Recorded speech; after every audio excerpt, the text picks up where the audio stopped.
In today's show, I'm going to show you how to choke something two different ways. Actually, it's artichokes, and it's done either surf or turf. We're going to do some halibut, and we're going to do some lamb. And what I love about this artichoke recipe is that it's a master technique. I'm going to show you one way to cook an artichoke, and you're going to be able to use it in a handful of different ways. So don't go anywhere. Michael Chiarello's Napa is funded by... You know, it's wintertime in the Napa Valley, and I tend to relax a little bit when I'm cooking. Artichokes are one of those dishes that take a little bit of time to do, so pour yourself a glass of wine. The doctor's got me down to about 1 glass a day. Fantastic. Now, cleaning artichokes, I think we get scared about artichokes. Artichokes are late spring in a winter vegetable, so when it's cold outside, you need to be thinking about artichokes. What I love about them in this technique is that they're going to be able to be done ahead. You can have them in the fridge. They last for a couple of weeks. When you're cleaning an artichoke, no matter what you're doing, you pull the leaves off.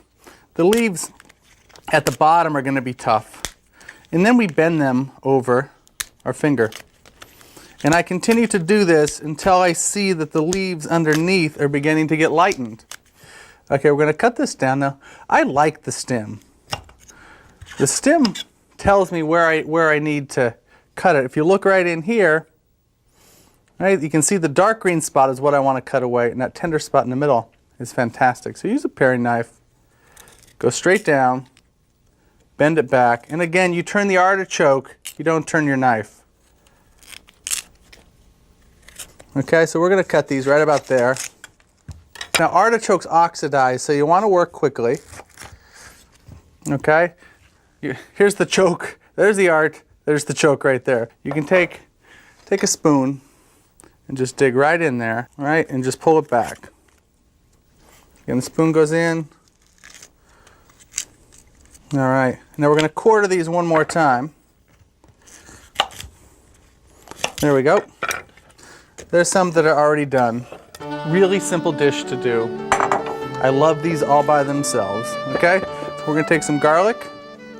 Here they are. We can slice them. You can leave them whole. Again, I really don't care. This is what you do. Garlic goes in. Extra virgin olive oil. Now this is part of the sauce. You want these artichokes to really braise. This is almost like a confit of artichokes. So they need lots of olive oil. In the meantime, we're going to pick some thyme. And we're going to just take the leaves off this thyme and chop it up a little bit. Now if you look closely at this thyme, you can see that it's wintertime thyme. You see how small it is? It hasn't grown that much. It's going to be very strong in flavor. All we're going to do is pull them off, straight down here, pull them towards you. Any big stems you can throw away. Okay, so, ooh, there's a little branch. You don't want to bruise your herbs. All you want to do is just release them. Cut them once, straight through, very deliberately, and boom, thyme goes in. Some lemon juice. I have a Meyer lemon here. You see the color of this? Look at that. Is that incredible? These actually are sweet enough to eat just by themselves. Now when I'm cooking at home, I go like this, the lemon goes in, they all braise together. Now, I'm going to put more lemon juice in here than you think because it's really going to braise together and the lemon juice is going to reduce, and I want that tartness in here. I really, really do. Okay, plenty of salt. Good twist of black pepper.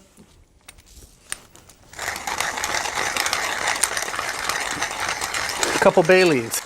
Now here's some bay leaves from my yard here. Grow bay. I mean, it's really no big deal. I mean, we keep these little jars of bay leaves in our cupboard forever. They grow like a weed.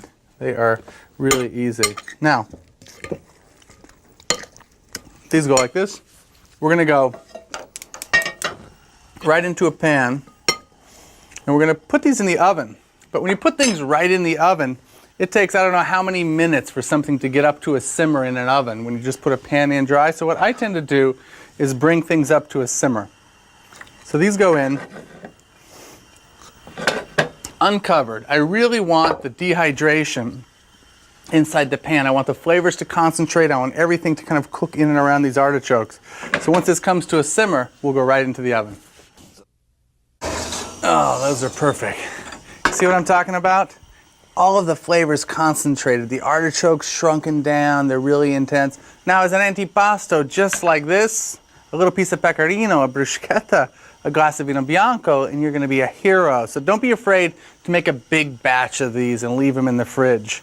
Okay, now to start, for this halibut dish we're going to do, we're going to take some of these, and we're going to make a little salad out of it, and the rest we're going to reserve for a lamb dish.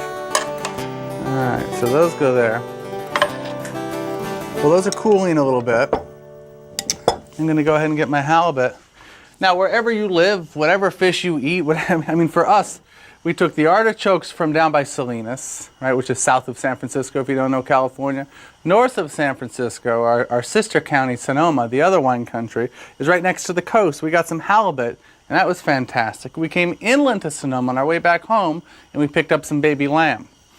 So these are really simple. You take a saute pan, you get it hot, a little bit of olive oil on this fish, on both sides. Alright. Salt.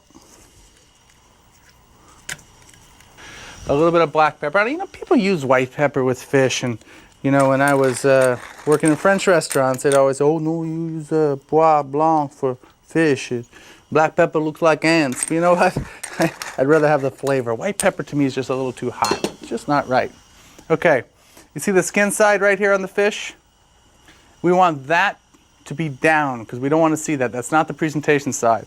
So we're going to put the other side down first. Whatever you put first in the pan is going to caramelize much, much better. Pan's hot. See that?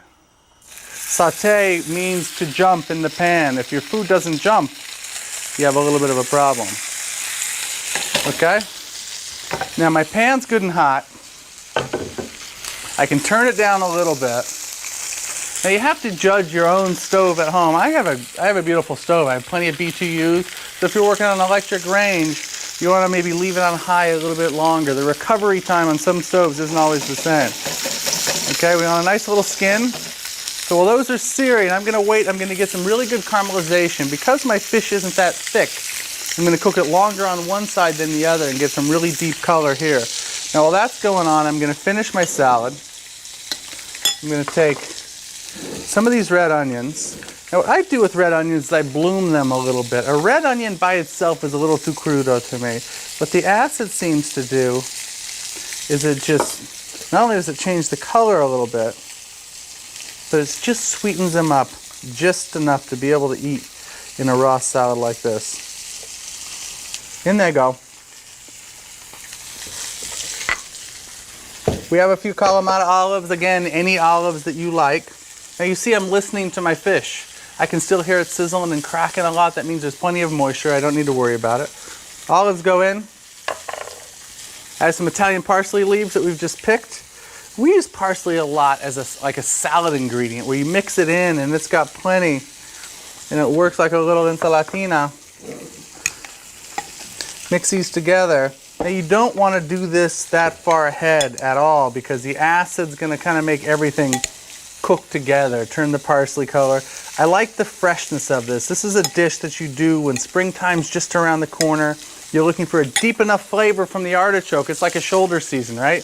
You got 1 foot in winter and you got 1 foot in spring.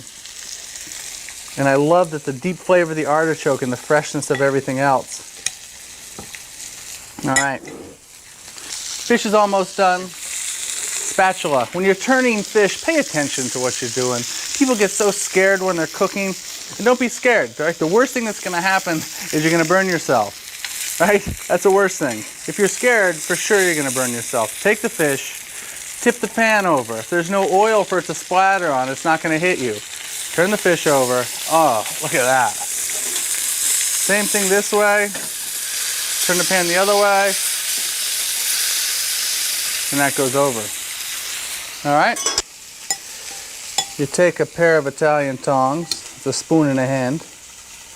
And you make yourself one little salad here. And another little salad there. There.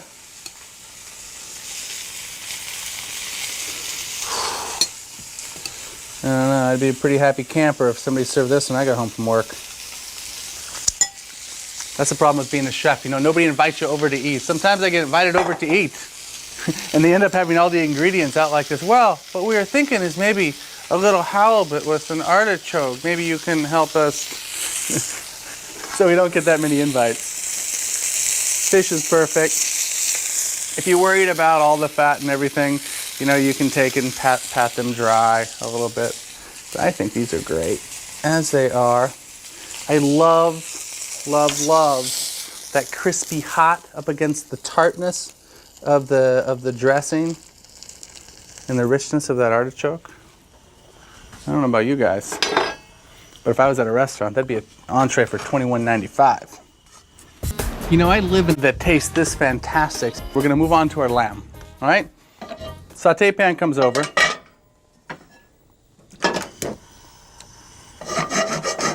Grab the lamb from the fridge.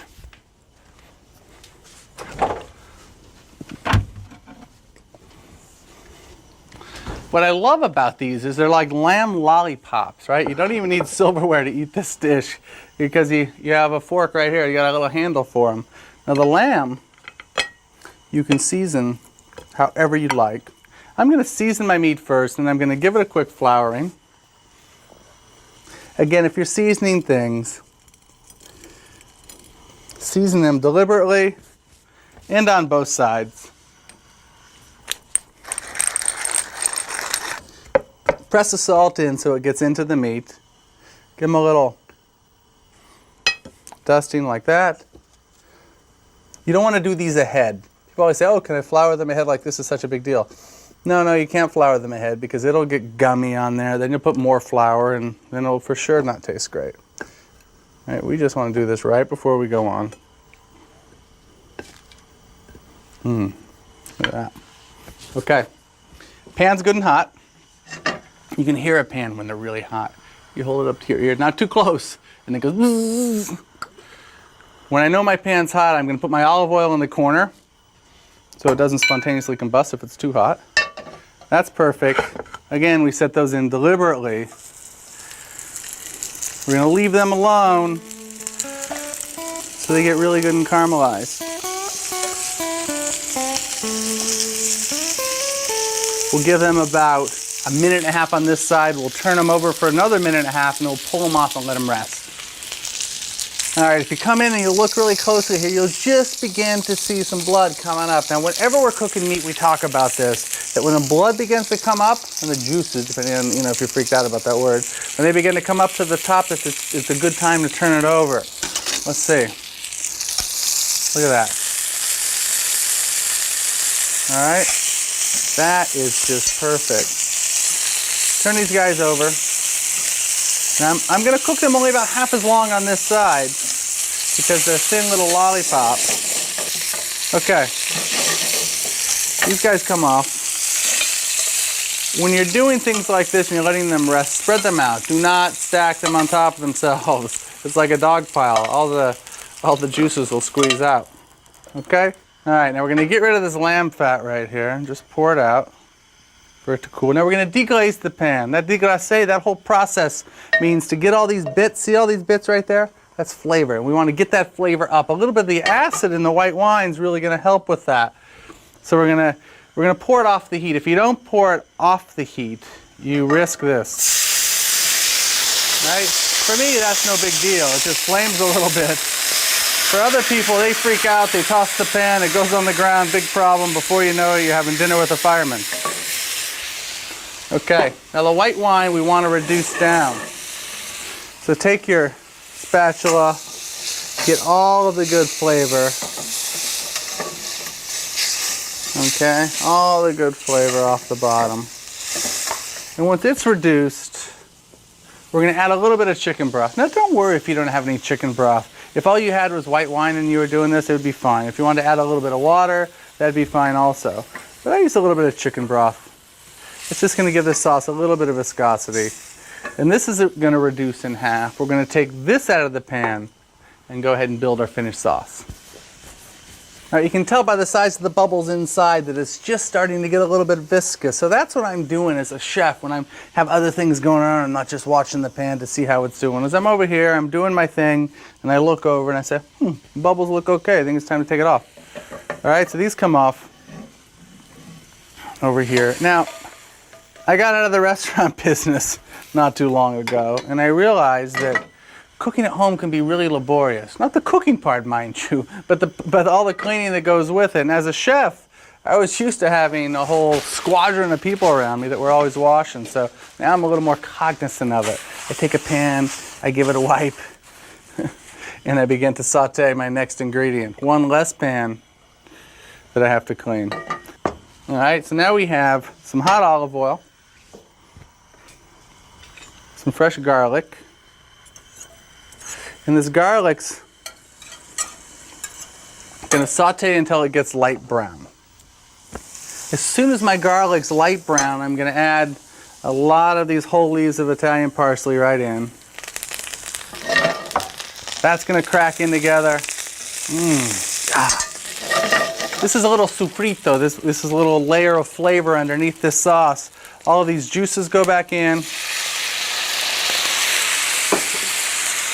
That's going to reduce a little bit, and while that's doing its thing, I'm going to get ready for this finished sauce. A little salt, a little bit of pepper. Okay, all right, that's about there. So now we're going to crack a couple of eggs for this finished sauce. Now this is like that Greek, what's that sauce called? Agra something, the Greek egg sauce that they put on lamb. So we're borrowing it a little bit. Take a farm fresh egg. Give them a little bit of a whisk. Season these guys a little bit. Okay. We're gonna put a little bit of lemon juice right inside here. That lemon and this egg mixture is gonna go right in this sauce, and the temperature is going to be perfect, and it's just going to coagulate enough, and you're going to have some tartness of that lemon up against the richness of the lamb. It is just incredible. Okay, so artichokes, remember them? Here they are. They go into the sauce. Everything goes in with it. Everything goes in with it.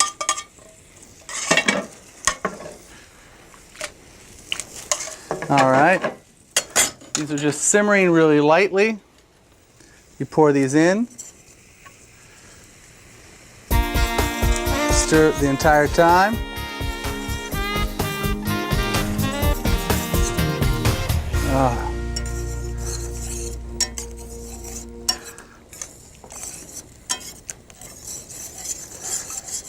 Just as the egg heats up, it will begin to thicken.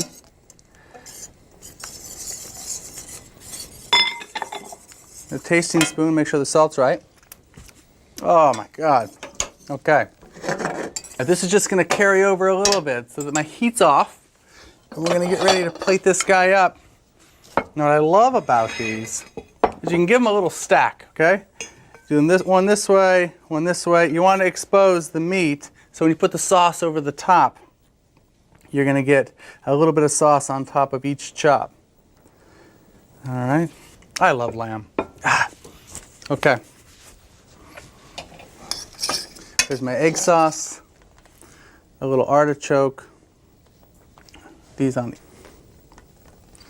That way everybody can come, grab a chop, take a spoon, put a little bit of sauce on top, and have a great supper.